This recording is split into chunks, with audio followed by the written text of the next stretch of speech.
Chapter 8. Realisation. Delivered in London, October 29, 1896. I will read to you from one of the Upanishads. It is called the Katha Upanishad. Some of you, perhaps, have read the translation by Sir Edwin Arnold, called The Secret of Death. In our last i.e. a previous lecture we saw how the inquiry which started with the origin of the world, and the creation of the universe, failed to obtain a satisfactory answer from without, and how it then turned inwards. This book psychologically takes up that suggestion, questioning into the internal nature of man. It was first asked who created the external world, and how it came into being. Now the question is, what is that in man, which makes him live and move, and what becomes of that when he dies? The first philosophers studied the material substance, and tried to reach the ultimate through that. At the best, they found a personal governor of the universe, a human being immensely magnified, but yet to all intents and purposes a human being. But that could not be the whole of truth. At best, it could be only partial truth. We see this universe as human beings, and our God is our human explanation of the universe.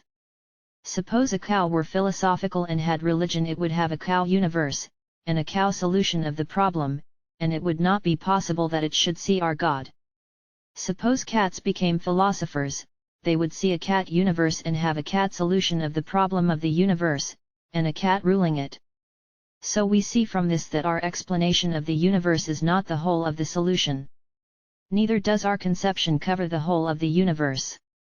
It would be a great mistake to accept that tremendously selfish position which man is apt to take. Such a solution of the universal problem as we can get from the outside labors under this difficulty that in the first place the universe we see is our own particular universe, our own view of the reality. That reality we cannot see through the senses, we cannot comprehend it.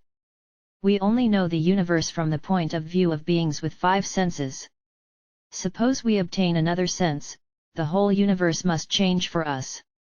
Suppose we had a magnetic sense, it is quite possible that we might then find millions and millions of forces in existence which we do not now know, and for which we have no present sense or feeling.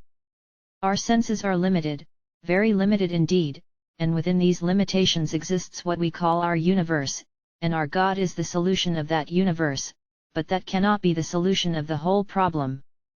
But man cannot stop there.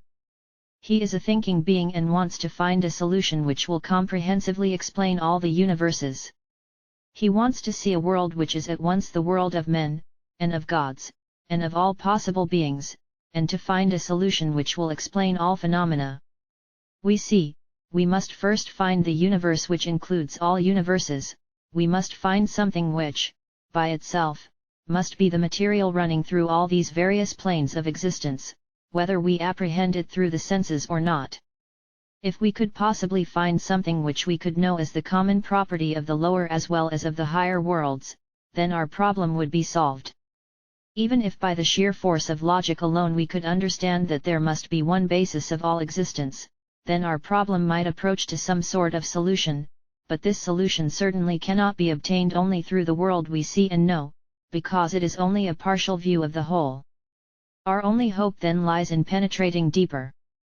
The early thinkers discovered that the farther they were from the center, the more marked were the variations and differentiations, and that the nearer they approached the center, the nearer they were to unity. The nearer we are to the center of a circle, the nearer we are to the common ground in which all the radii meet, and the farther we are from the center, the more divergent is our radial line from the others. The external world is far away from the center, and so there is no common ground in it where all the phenomena of existence can meet.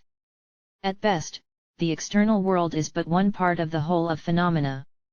There are other parts, the mental, the moral, and the intellectual, the various planes of existence, and to take up only one, and find a solution of the whole out of that one, is simply impossible. We first, therefore, want to find somewhere a center from which, as it were, all the other planes of existence start, and standing there we should try to find a solution. That is the proposition. And where is that center? It is within us. The ancient sages penetrated deeper and deeper until they found that in the innermost core of the human soul is the center of the whole universe. All the planes gravitate towards that one point. That is the common ground, and standing there alone can we find a common solution. So the question who made this world is not very philosophical, nor does its solution amount to anything. This the Katha Upanishad speaks in very figurative language. There was, in ancient times, a very rich man, who made a certain sacrifice which required that he should give away everything that he had. Now, this man was not sincere. He wanted to get the fame and glory of having made the sacrifice, but he was only giving things which were of no further use to him: old cows, barren, blind, and lame. He had a boy called Nachikitas. This boy saw that his father was not doing what was right, that he was breaking his vow, but he did not know what to say to him. In India, father and mother are living gods to their children. And so the boy approached the father with the greatest respect and humbly inquired of him, "Father, to whom are you going to give me? For your sacrifice requires that everything shall be given away." The father was very much vexed at this question and replied, "What do you mean, boy? A father giving away his own son?" The boy asked the question a second and a third time, and then the angry father answered, "Thee I give unto death, Yama." And the story goes on to say that the boy went to Yama, the god of death. Yama was the first man who died. He went to heaven and became the governor of all the Pitris. All the good people who die go and live with him for a long time. He is a very pure and holy person, chaste and good, as his name, Yama, implies. So the boy went to Yama's world. But even gods are sometimes not at home, and 3 days this boy had to wait there. After the third day Yama returned. "O learned one," said Yama, "you have been waiting here for 3 days without food, and you are a guest worthy of respect. Salutation to thee, O Brahmin, and welfare to me. I am very sorry I was not at home. But for that I will make amends. Ask 3 boons, 1 for each day." And the boy asked, "My first boon is that my father's anger against me may pass away, that he will be kind to me and recognize me when you allow me to depart." Yama granted this fully. The next boon was that he wanted to know about a certain sacrifice which took people to heaven. Now we have seen that the oldest idea which we got in the Samhita portion of the Vedas was only about heaven where they had bright bodies and lived with the fathers. Gradually other ideas came, but they were not satisfying. There was still need for something higher. Living in heaven would not be very different from life in this world. At best, it would only be a very healthy rich man's life, with plenty of sense enjoyments and a sound body which knows no disease. It would be this material world, only a little more refined, and we have seen the difficulty that the external material world can never solve the problem. So no heaven can solve the problem. If this world cannot solve the problem, no multiplication of this world can do so, because we must always remember that matter is only an infinitesimal part of the phenomena of nature. The vast part of phenomena which we actually see is not matter. For instance, in every moment of our life what a great part is played by thought and feeling, compared with the material phenomena outside. How vast is this internal world with its tremendous activity! The sense phenomena are very small compared with it. The heaven solution commits this mistake. It insists that the whole of phenomena is only in touch, taste, sight, etc. So this idea of heaven did not give full satisfaction to all. Yet Nachikitas asks, as the second boon, about some sacrifice through which people might attain to this heaven. There was an idea in the Vedas that these sacrifices pleased the gods and took human beings to heaven. In studying all religions you will notice the fact that whatever is old becomes holy. For instance, our forefathers in India used to write on birch bark, but in time they learned how to make paper. Yet the birch bark is still looked upon as very holy. When the utensils in which they used to cook in ancient times were improved upon, the old ones became holy, and nowhere is this idea more kept up than in India. Old methods, which must be 9 or 10,000 years old, as of rubbing 2 sticks together to make fire, are still followed. At the time of sacrifice no other method will do. So with the other branch of the Asiatic Aryans. Their modern descendants still like to obtain fire from lightning, showing that they used to get fire in this way. Even when they learnt other customs, they kept up the old ones, which then became holy. So with the Hebrews. They used to write on parchment. They now write on paper, but parchment is very holy. So with all nations. Every rite which you now consider holy was simply an old custom, and the Vedic sacrifice were of this nature. In course of time, as they found better methods of life, their ideas were much improved, still these old forms remained, and from time to time they were practiced and received a holy significance. Then, a body of men made it their business to carry on these sacrifices. These were the priests, who speculated on the sacrifices, and the sacrifices became everything to them. The gods came to enjoy the fragrance of the sacrifices, and it was considered that everything in this world could be got by the power of sacrifices. If certain oblations were made, certain hymns chanted, certain peculiar forms of altars made, the gods would grant everything. So Nachiketas asks, by what form of sacrifice can a man go to heaven? The second boon was also readily granted by Yama, who promised that this sacrifice should henceforth be named after Nachiketas. Then the third boon comes, and with that the Upanishad proper begins. The boy said, "There is this difficulty, when a man dies some say he is, others that he is not. Instructed by you I desire to understand this." But Yama was frightened. He had been very glad to grant the other two boons. Now he said, the gods in ancient times were puzzled on this point. This subtle law is not easy to understand. Choose some other boon, O Nachiketas, do not press me on this point, release me. The boy was determined, and said, what you have said is true, O Death, that even the gods had doubts on this point, and it is no easy matter to understand. But I cannot obtain another exponent like you, and there is no other boon equal to this. Death said, ask for sons and grandsons who will live 100 years, many cattle, elephants, gold, and horses. Ask for empire on this earth and live as many years as you like. Or choose any other boon which you think equal to these, wealth and long life. Or be thou a king, O Nachiketas, on the wide earth. I will make thee the enjoyer of all desires. Ask for all those desires which are difficult to obtain in the world. These heavenly maidens with chariots and music, which are not to be obtained by man, are yours. Let them serve you. O Nachiketas, but do not question me as to what comes after death. Nachiketas said, these are merely things of a day, O Death, they wear away the energy of all the sense organs. Even the longest life is very short. These horses and chariots, dances and songs, may remain with thee. Man cannot be satisfied by wealth. Can we retain wealth when we behold thee? We shall live only so long as thou desires. Only the boon which I have asked is chosen by me.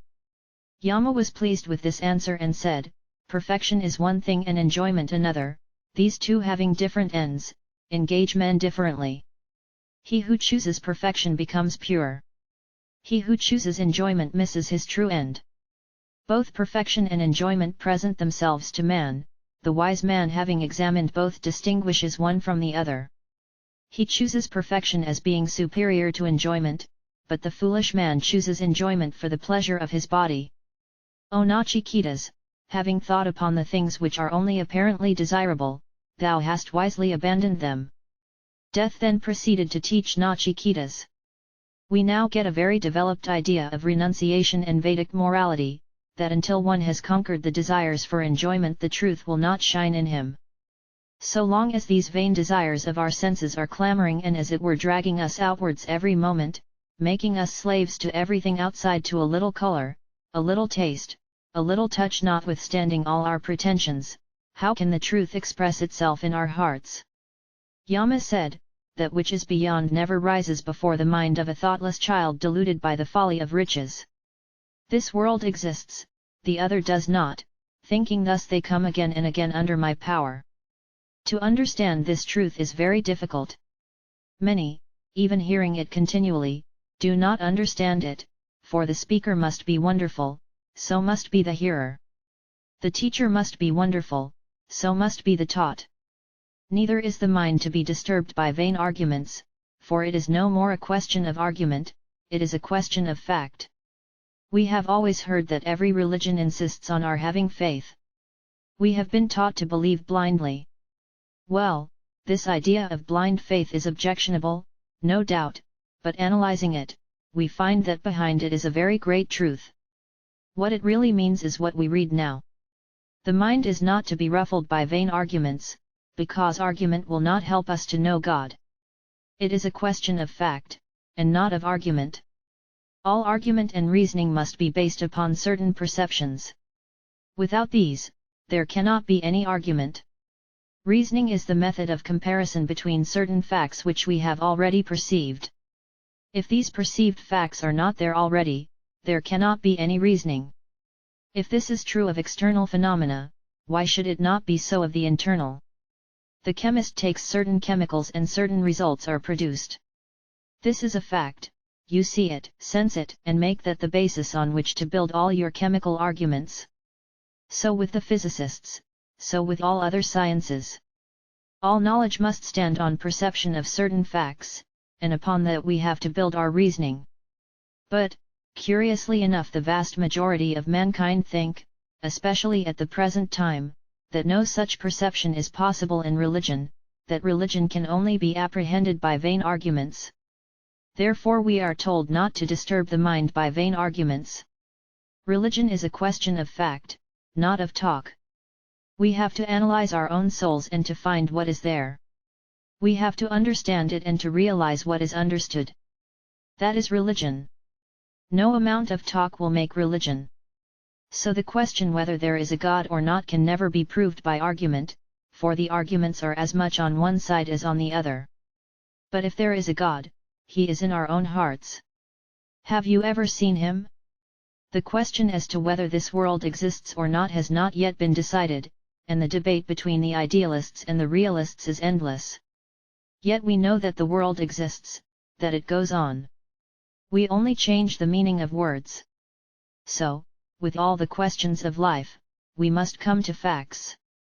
There are certain religious facts which, as in external science, have to be perceived, and upon them religion will be built. Of course, the extreme claim that you must believe every dogma of a religion is degrading to the human mind. The man who asks you to believe everything degrades himself, and, if you believe, degrades you too.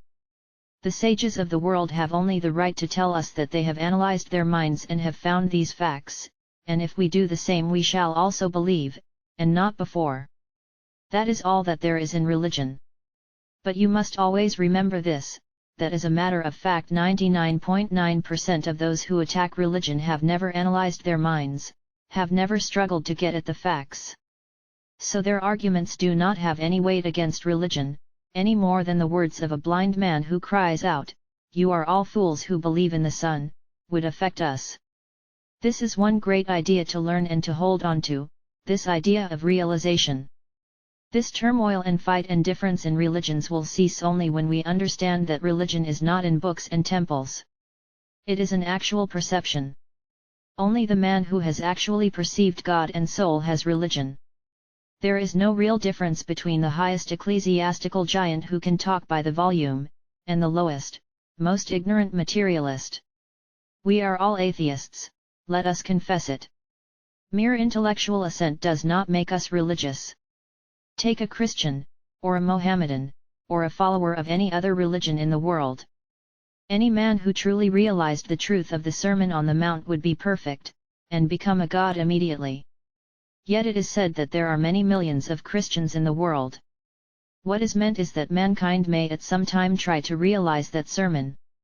Not 1 in 20 millions is a real Christian. So, in India, there are said to be 300 millions of Vedantins. But if there were 1 in 1,000 who had actually realized religion, this world would soon be greatly changed. We are all atheists, and yet we try to fight the man who admits it. We are all in the dark, religion is to us a mere intellectual assent, a mere talk, a mere nothing. We often consider a man religious who can talk well. But this is not religion. Wonderful methods of joining words, rhetorical powers, and explaining texts of the books in various ways, these are only for the enjoyment of the learned, and not religion. Religion comes when that actual realization in our own souls begins. That will be the dawn of religion, and then alone we shall be moral. Now we are not much more moral than the animals. We are only held down by the whips of society. If society said today, "I will not punish you if you steal," we should just make a rush for each other's property. It is the policeman that makes us moral. It is social opinion that makes us moral, and really we are little better than animals. We understand how much this is so in the secret of our own hearts. So let us not be hypocrites. Let us confess that we are not religious and have no right to look down on others. We are all brothers, and we shall be truly moral when we have realized religion. If you have seen a certain country, and a man forces you to say that you have not seen it, still in your heart of hearts you know you have. So, when you see religion and God in a more intense sense than you see this external world, nothing will be able to shake your belief. Then you have real faith. That is what is meant by the words in your Gospel, "He who has faith even as a grain of mustard seed." Then you will know the truth because you have become the truth. This is the watchword of the Vedanta: realize religion, no talking will do. But it is done with great difficulty. He has hidden himself inside the atom, this ancient one who resides in the inmost recess of every human heart.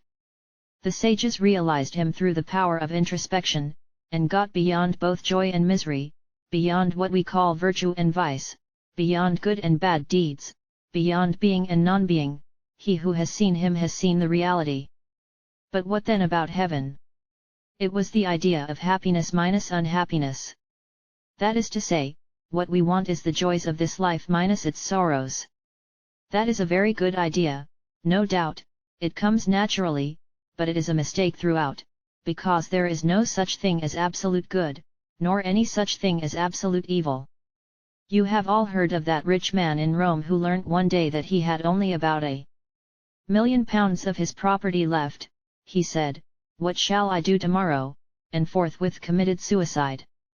£1,000,000 was poverty to him. What is joy, and what is sorrow? It is a vanishing quantity, continually vanishing.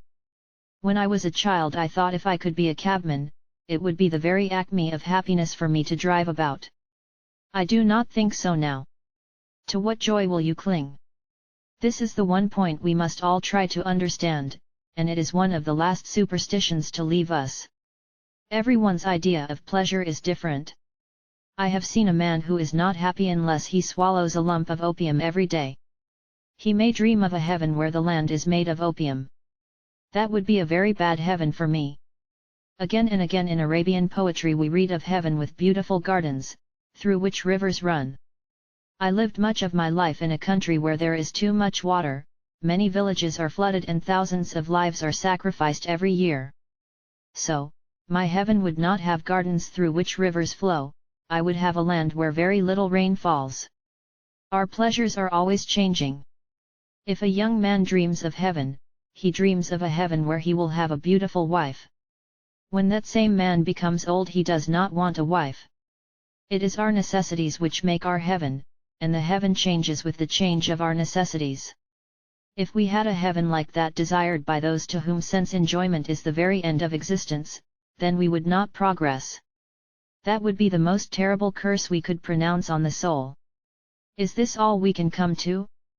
A little weeping and dancing, and then to die like a dog. What a curse you pronounce on the head of humanity when you long for these things. That is what you do when you cry after the joys of this world, for you do not know what true joy is.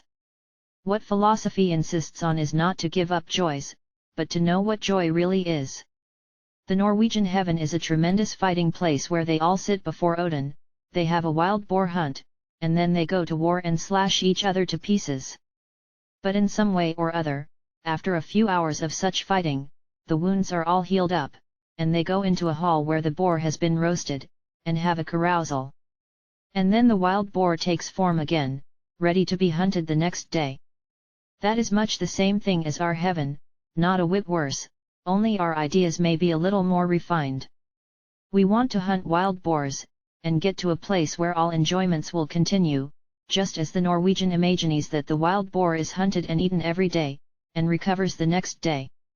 Now, philosophy insists that there is a joy which is absolute, which never changes.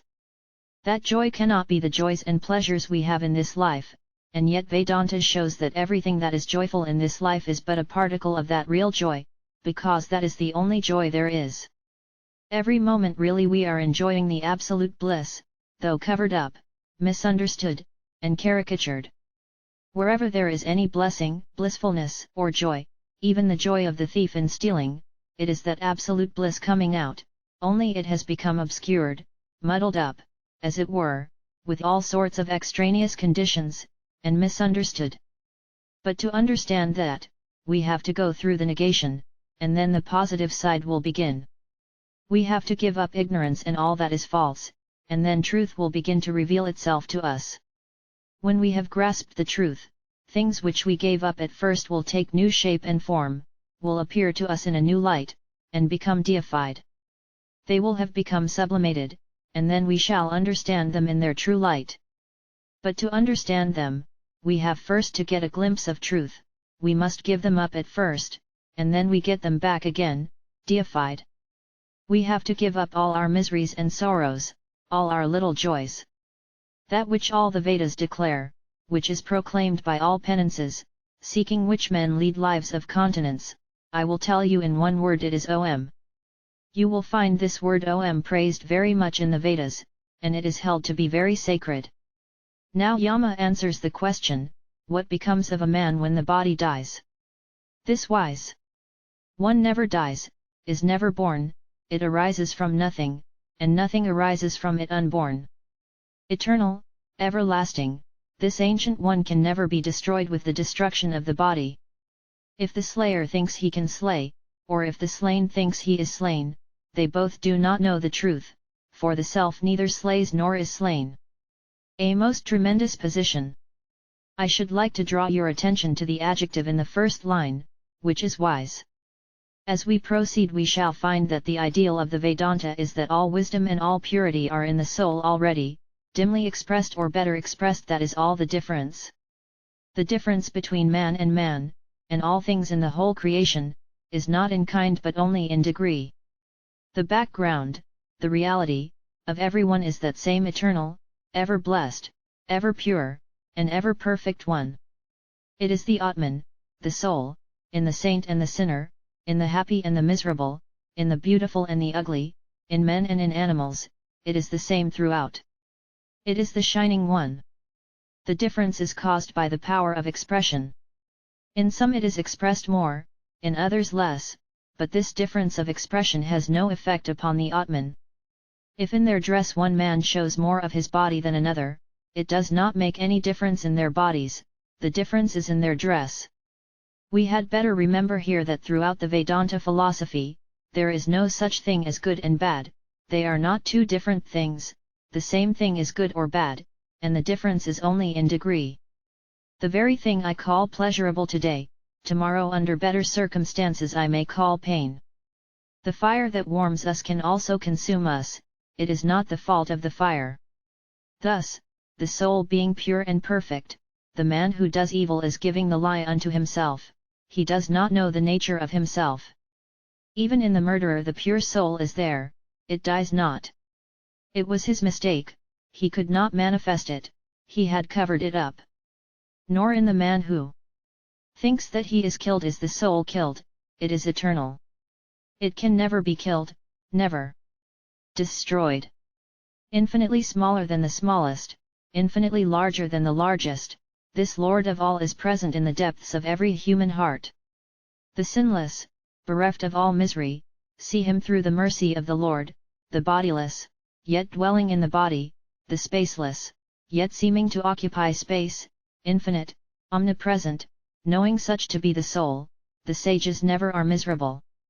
This Atman is not to be realized by the power of speech, nor by a vast intellect, nor by the study of their Vedas. This is a very bold utterance. As I told you before, the sages were very bold thinkers, and never stopped at anything. You will remember that in India these Vedas are regarded in a much higher light than even the Christians regard their Bible. Your idea of revelation is that a man was inspired by God, but in India the idea is that things exist because they are in the Vedas. In and through the Vedas the whole creation has come. All that is called knowledge is in the Vedas. Every word is sacred and eternal, eternal as the soul, without beginning and without end. The whole of the Creator's mind is in this book, as it were. That is the light in which the Vedas are held. Why is this thing moral? Because the Vedas say so. Why is that thing immoral? Because the Vedas say so.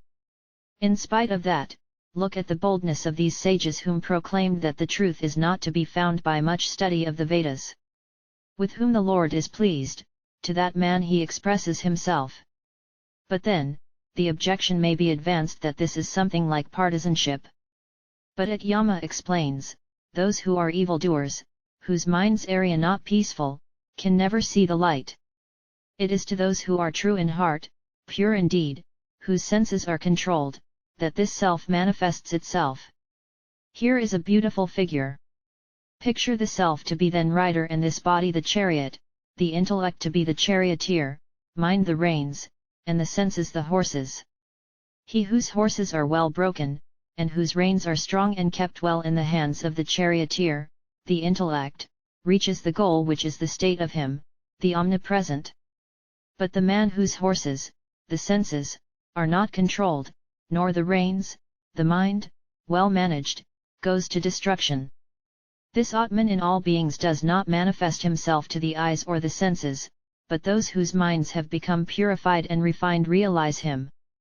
Beyond all sound, all sight, beyond form, absolute, beyond all taste and touch, infinite, without beginning and without end, even beyond nature, the unchangeable, he who realizes him, frees himself from the jaws of death.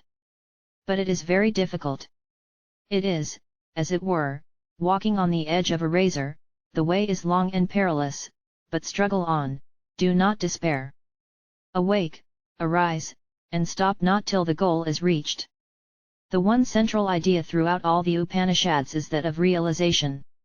A great many questions will arise from time to time, and especially to the modern man. There will be the question of utility, there will be various other questions, but in all we shall find that we are prompted by our past associations. It is association of ideas that has such a tremendous power over our minds. To those who from childhood have always heard of a personal God and the personality of the mind, these ideas will of course appear very stern and harsh, but if they listen to them and think over them, they will become part of their lives and will no longer frighten them. The great question that generally arises is the utility of philosophy. To that there can be only one answer: if on the utilitarian ground it is good for men to seek for pleasure, why should not those whose pleasure is in religious speculation seek for that? Because sense enjoyments please many, they seek for them, but there may be others whom they do not please, who want higher enjoyment. The dog's pleasure is only in eating and drinking. The dog cannot understand the pleasure of the scientist who gives up everything, and, perhaps, dwells on the top of a mountain to observe the position of certain stars. The dogs may smile at him and think he is a madman. Perhaps this poor scientist never had money enough to marry even, and lives very simply. Maybe, the dog laughs at him. But the scientist says, "My dear dog, your pleasure is only in the senses which you enjoy, and you know nothing beyond, but for me this is the most enjoyable life, and if you have the right to seek your pleasure in your own way, so have I in mine." The mistake is that we want to tie the whole world down to our own plane of thought and to make our mind the measure of the whole universe. To you, the old sense things are, perhaps, the greatest pleasure, but it is not necessary that my pleasure should be the same, and when you insist upon that, I differ from you. That is the difference between the worldly utilitarian and the religious man. The first man says, "See how happy I am. I get money, but do not bother my head about religion. It is too unsearchable, and I am happy without it." So far, so good, good for all utilitarians. But this world is terrible. If a man gets happiness in any way excepting by injuring his fellow beings, Godspeed him, but when this man comes to me and says, "You too must do these things, you will be a fool if you do not," I say, "You are wrong, because the very things, which are pleasurable to you, have not the slightest attraction for me. If I had to go after a few handfuls of gold, my life would not be worth living. I should die." That is the answer the religious man would make. The fact is that religion is possible only for those who have finished with these lower things. We must have our own experiences, must have our full run. It is only when we have finished this run that the other world opens. The enjoyments of the senses sometimes assume another phase which is dangerous and tempting. You will always hear the idea in very old times, in every religion, that a time will come when all the miseries of life will cease, and only its joys and pleasures will remain, and this earth will become a heaven. That I do not believe. This earth will always remain this same world. It is a most terrible thing to say, yet I do not see my way out of it. The misery in the world is like chronic rheumatism in the body, drive it from one part and it goes to another, drive it from there and you will feel it somewhere else. Whatever you do, it is still there. In olden times people lived in forests, and ate each other. In modern times they do not eat each other's flesh, but they cheat one another. Whole countries and cities are ruined by cheating. That does not show much progress. I do not see that what you call progress in the world is other than the multiplication of desires. If one thing is obvious to me, it is this, that desires bring all misery. It is the state of the beggar, who is always begging for something, and unable to see anything without the wish to possess it, is always longing for more. If the power to satisfy our desires is increased in arithmetical progression, the power of desire is increased in geometrical progression. The sum total of happiness and misery in this world is at least the same throughout. If a wave rises in the ocean, it makes a hollow somewhere. If happiness comes to one man, unhappiness comes to another, or, perhaps, to some animal. Men are increasing in numbers and some animals are decreasing. We are killing them off, and taking their land, we are taking all means of sustenance from them. How can we say, then, that happiness is increasing? The strong race eats up the weaker, but do you think that the strong race will be very happy? No, they will begin to kill each other. I do not see on practical grounds how this world can become a heaven. Facts are against it. On theoretical grounds also, I see it cannot be. Perfection is always infinite. We are this infinite already, and we are trying to manifest that infinity. You and I, and all beings, are trying to manifest it. So far it is all right. But from this fact some German philosophers have started a peculiar theory that this manifestation will become higher and higher until we attain perfect manifestation, until we have become perfect beings. What is meant by perfect manifestation? Perfection means infinity, and manifestation means limit, and so it means that we shall become unlimited limiteds, which is self-contradictory. Such a theory may please children, but it is poisoning their minds with lies, and is very bad for religion. But we know that this world is a degradation, that man is a degradation of God, and that Adam fell. There is no religion today that does not teach that man is a degradation. We have been degraded down to the animal, and are now going up, to emerge out of this bondage. But we shall never be able entirely to manifest the infinite here. We shall struggle hard, but there will come a time when we shall find that it is impossible to be perfect here, while we are bound by the senses. And then the march back to our original state of infinity will be sounded. This is renunciation. We shall have to get out of the difficulty by reversing the process by which we got in, and then morality and charity will begin. What is the watchword of all ethical codes? Not I, but thou, and this I is the outcome of the infinite behind, trying to manifest itself on the outside world. This little I is the result, and it will have to go back and join the infinite, its own nature. Every time you say, not I, my brother, but thou, you are trying to go back, and every time you say I, and not thou, you take the false step of trying to manifest the infinite through the sense world. That brings struggles and evils into the world, but after a time renunciation must come, eternal renunciation. The little I is dead and gone. Why care so much for this little life? All these vain desires of living and enjoying this life, here or in some other place, bring death. If we are developed from animals, the animals also may be degraded men. How do you know it is not so? You have seen that the proof of evolution is simply this: you find a series of bodies from the lowest to the highest rising in a gradually ascending scale. But from that, how can you insist that it is always from the lower upwards, and never from the higher downwards? The argument applies both ways, and if anything is true, I believe it is that the series is repeating itself in going up and down.